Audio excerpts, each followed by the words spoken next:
SASDOவின் பிரதான செய்திகள். தலைப்புச் செய்திகள். பயங்கரவாத எதிர்ப்பு சட்டத்திற்கு எதிராக கையெழுத்து போராட்டம்.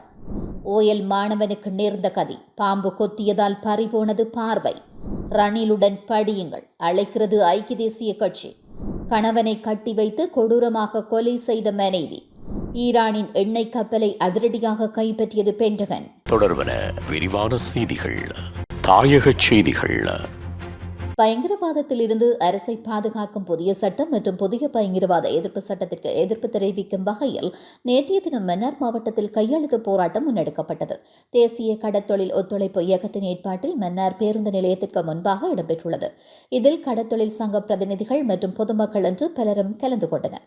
இதன்போது PTA நீக்கு PST சட்டவரைவை மீளப்பெறுக, ஊடக சுதந்திரம் மதிக்கப்பட வேண்டும், நீதித்துறைக்கு முக்கியத்துவம் அளிக்கப்பட வேண்டும், மனித மாண்பு பேணப்பட வேண்டும், உயிர் வாழ்வதற்கான உத்தரவாதம் அளிக்கப்பட வேண்டும், அடிப்படை மனித உரிமைகளுக்கு முரணான மக்களை அடக்குமுறைக்குட்படுத்தும் சட்டங்களுக்கு எதிராக எமது குரலை வலுப்படுத்துவோம் என்ற துணிப்பொருளில் இந்த போராட்டமானது முன்னெடுக்கப்பட்டது.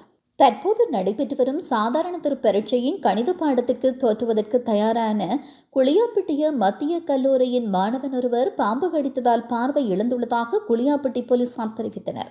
பரீட்சை காலத்தில் மாணவர்களுக்கு பாடம் நடத்துவதை தடை செய்யும் விதிமுறைகளை அரசாங்கம் விதித்துள்ள நிலையில் கணித பாடத்தின் பயிற்சி வினாத்தாள் குறித்து கலந்துரையாட ஒரு பயிற்சி வகுப்பில் கலந்து கொண்ட பின் வீடு திரும்பும் பொழுது மாணவனை பாம்பு கொத்தியதாக பாடசாலை வட்டாரங்கள் தெரிவித்துள்ளன.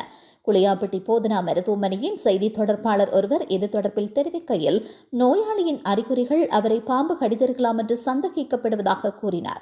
சில நேரங்களில் மேற்கொள்ளப்படும் சிகிச்சையின் காரணமாக எதிர்காலத்தில் மாணவனின் பார்வையை மீட்டெடுக்கப்படலாம் என்ற நம்பிக்கை இருப்பதாகவும், தேர்வு காலத்தில் மாணவர்கள் மிகவும் கவனமாக இருப்பது முக்கியம் என்றும் செய்தி தொடர்பாளர் தெரிவித்துள்ளார். ஐக்கிய தேசிய கட்சி இளைஞர் முன்னணி ரணிலுடன் படியுங்கள் என்ற புதிய இளைஞர் தலைமைத்துவ திட்டத்தை தொடங்க திட்டமிட்டுள்ளது.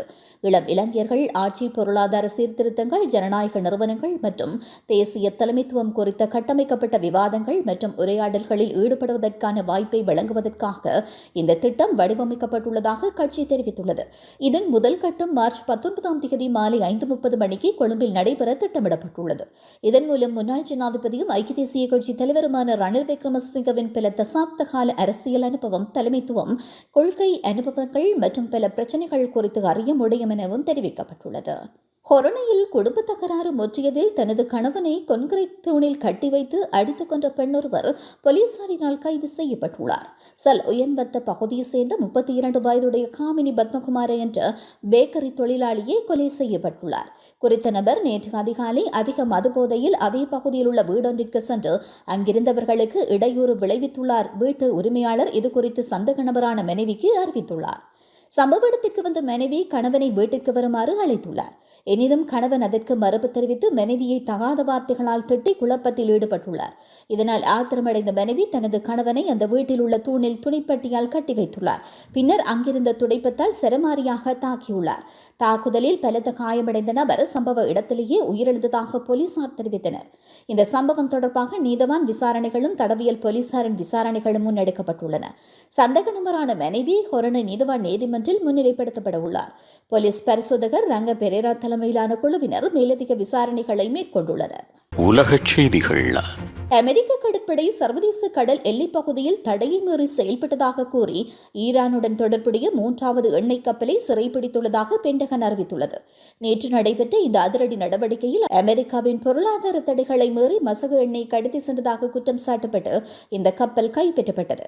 கடந்த சில வாரங்களில் அமெரிக்க படைகளால் சிறைப்பிடிக்கப்படும் 3வது கப்பல் இதுவாகும். இந்த நடவடிக்கை மத்திய கிழக்கு பிராந்தியத்தில் ஏற்கனவே நிலவி வரும் பதற்றத்தை மேலும் அதிகரித்துள்ளது. கைப்பற்றப்பட்ட கப்பலில் பல மில்லியன் டாலர் மதிப்புள்ள மசகு எண்ணெய் இருப்பதாக கூறப்படுகிறது. ஈரானின் வருமான ஆதாரங்களை தடுக்கும் நோக்கில் அமெரிக்கா விதித்துள்ள தடைகளை செயற்படுத்துவதற்காகவே இந்த நடவடிக்கை எடுக்கப்பட்டதாக அமெரிக்க ராணுவ தலைமையகம் தெரிவித்துள்ளது. இதற்கு பதிலடியாக அமெரிக்காவின் செயல் கடற்கொள்ளைக்கு சமனானது என்று ஈரான் கடுமையாக விமர்சித்துள்ளதுடன் தனது தேசிய நலன்களை பாதுகாக்க தேவையான அனைத்து நடவடிக்கைகளையும் எடுப்போம் என்றும் எச்சரித்துள்ளது. சர்வதேச எண்ணெய் சந்தையில் நிலவும் விலையேற்ற இறக்கங்களுக்கு மத்தியில் இத்தகைய கப்பல் சிறைப்பிடிப்பு சம்பவங்கள் உலக நாடுகளிடையே பெரும் கவலையை ஏற்படுத்தியுள்ளன. மீண்டும் தலைப்புச் செய்திகள். பயங்கரவாத எதிர்ப்பு சட்டத்திற்கு எதிராக கையெழுத்து போராட்டம். ஓயல் மாணவனுக்கு நேர்ந்த கதி, பாம்பு கொத்தியதால் பறிபோனது பார்வை. ரணிலுடன் படியுங்கள் அழைக்கிறது ஐக்கிய தேசிய கட்சி. கணவனை கட்டி வைத்து கொடூரமாக கொலை செய்த மனைவி. ஈரானின் எண்ணெய் கப்பலை அதிரடியாக கைப்பற்றியது பென்டகன்.